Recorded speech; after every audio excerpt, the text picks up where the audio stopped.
है ना। हमेशा देखो हम ये नहीं सोचते कि हमारा आज क्या है, हम कल के बारे में और परसों के बारे में सोचते हैं, है ना।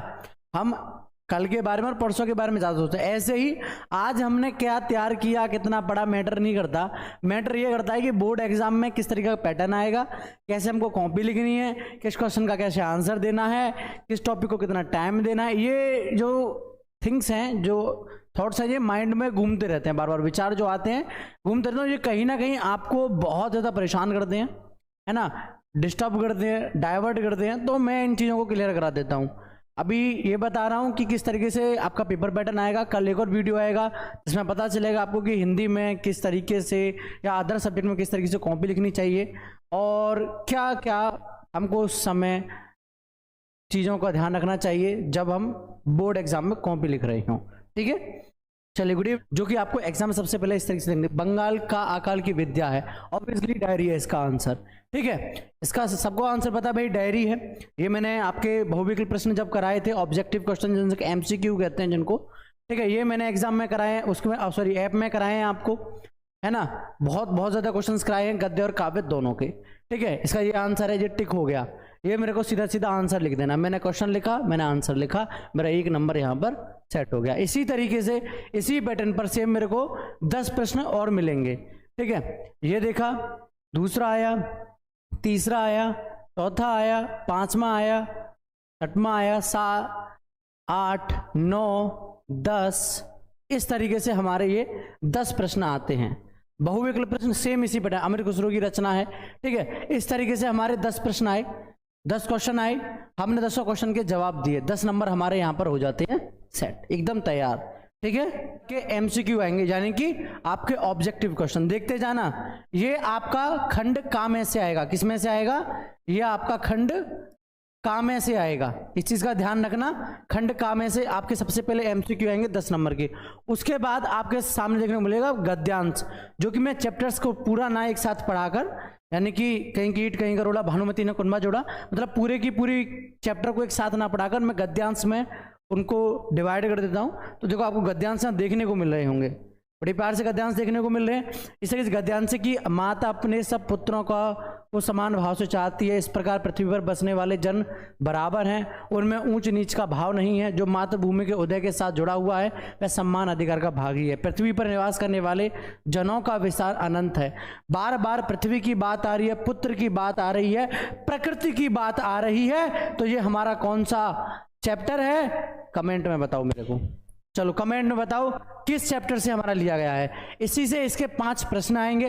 ठीक है, माता अपने सब पुत्रों को किस भाव से चाहती है। अगर गद्यांश में से समझ में ना आए तो प्रश्न आपको सीधा सीधा जवाब दे देंगे। क्या किसी महान इंसान ने कहा है कि आपके क्वेश्चन में ही आपका आंसर है, आपके प्रश्न में ही आपका जवाब है, तो आपके इन प्रश्नों में ही आपके जवाब मिल जाएंगे। आपको क्या करना है, इन 5 प्रश्नों के जवाब देने हैं। ठीक है, ये प्रश्न जो है बेटा 2-2 नंबर के आते हैं, 2-2 नंबर के आते हैं। 10 नंबर का ये इस तरीके से आपको ये टॉपिक मिल जाता है। इसी के साथ साथ आपको एक और जरूरी चीज, इसमें ऐसा बेटा ये नहीं है कि आपको सिर्फ एक ही ऑप्शन दिया जाएगा, इसमें ऑप्शन 2 दे दिए जाते हैं, अथवा करके आपको इसमें दूसरा भी आपको मौका दिया जाता है। देखो अथवा करके ऑप्शन दे दिया, यहाँ पर दूसरा गद्यांश है।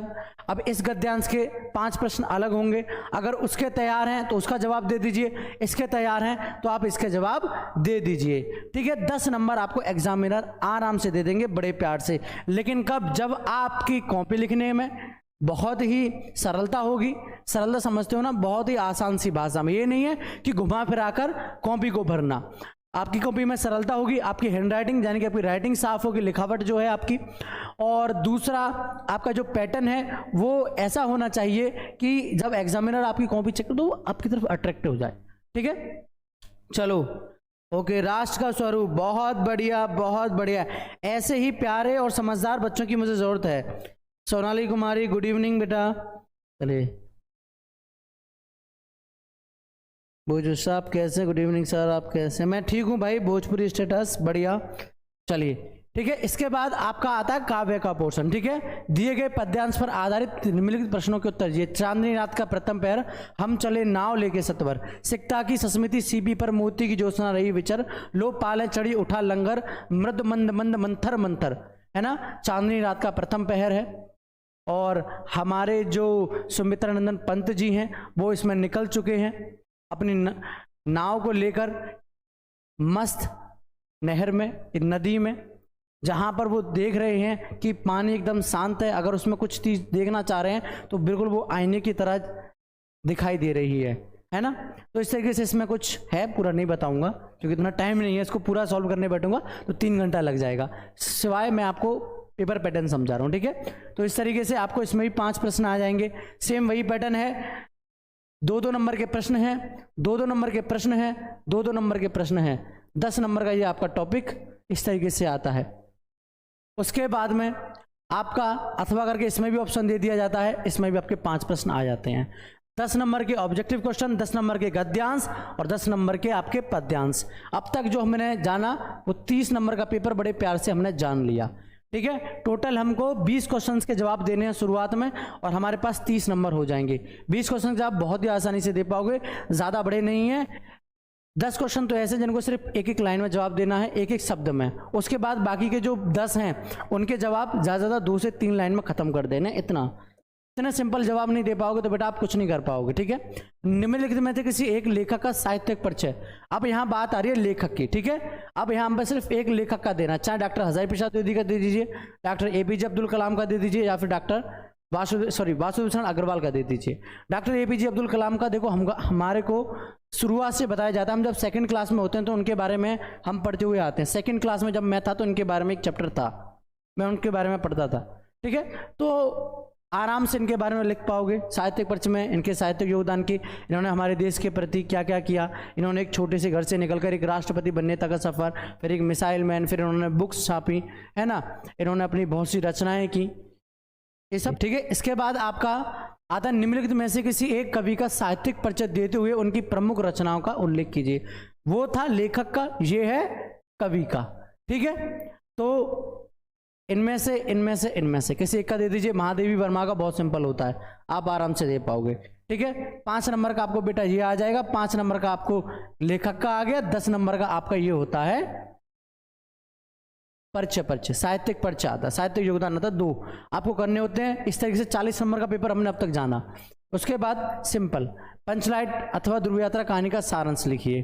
दोनों में से एक, अगर इनमें से भी नहीं आता है तो बहादुर अथवा पंचलाइट कहानी के उद्देश्य पर प्रकाश डालिए, या फिर इनका उद्देश्य डाल दीजिए। बहादुर का और पंचलाइट कहानी का आखिरकार उद्देश्य क्या था, वो समाज में क्या समझाना चाहते थे, वो समाज को क्या बताना चाहते थे, ठीक है, समाज में क्या संदेश देना चाहते थे, ये सब चीजें उद्देश्य में बता दो। सिंपल 5 नंबर का आपका ये आ जाएगा 45। अब 5 नंबर का बेटा आपका खंड काव्य आ जाएगा। आप जिस भी शहर से हो, जिस भी जिले से हो, वो उस हिसाब से आपके खंड काव्य आता है। जैसे मुक्ति खंड काव्य के नायका चित्रण, या फिर मुक्ति खंड काव्य के आधार पर नमक आंदोलन के बहिष्कारी कथा वस्तु, ठीक है। अपना कुछ भी आ सकता है, जो भी बच्चे जिस भी शहर से जिस जिले से हैं उनके हिसाब से खंड काव्य आता है, ठीक है।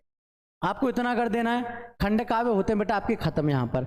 इस तरीके से 50 नंबर का पेपर आपका आता है बेटा खंड काम ऐसे।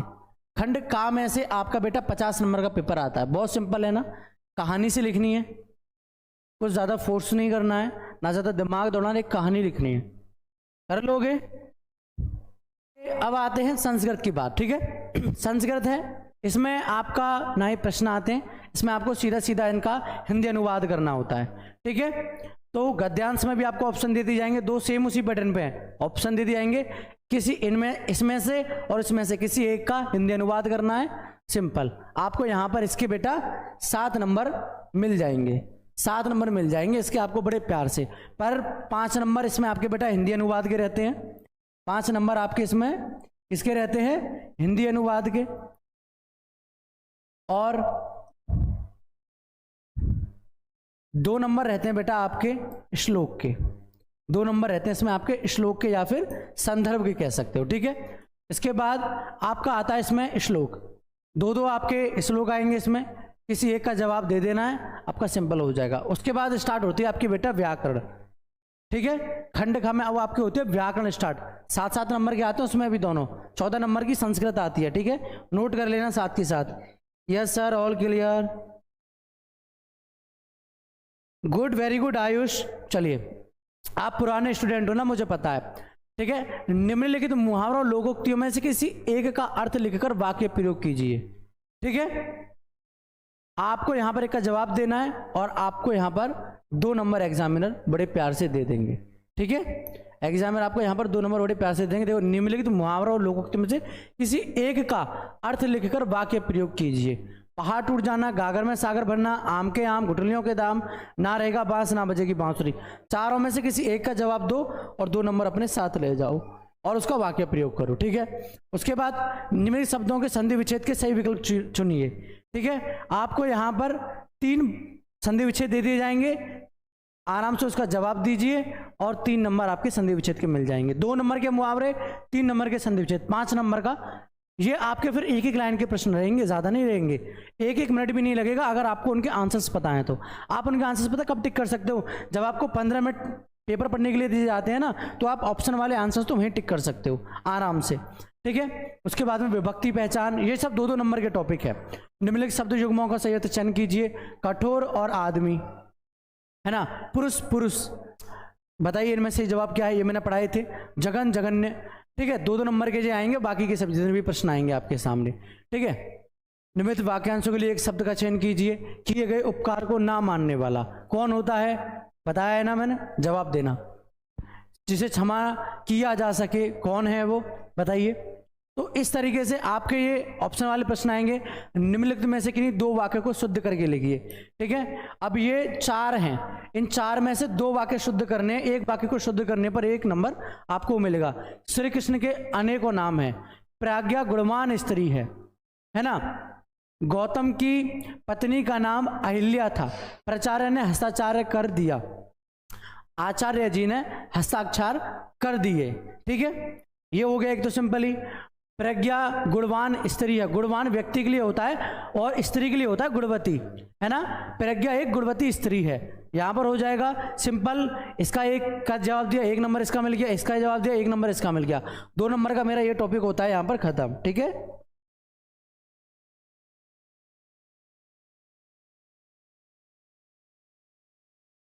चलिए। कबीर ने अपने दोहे में गागर में सागर भरने का काम किया, बिल्कुल आदित्य, ये मैंने बताया है।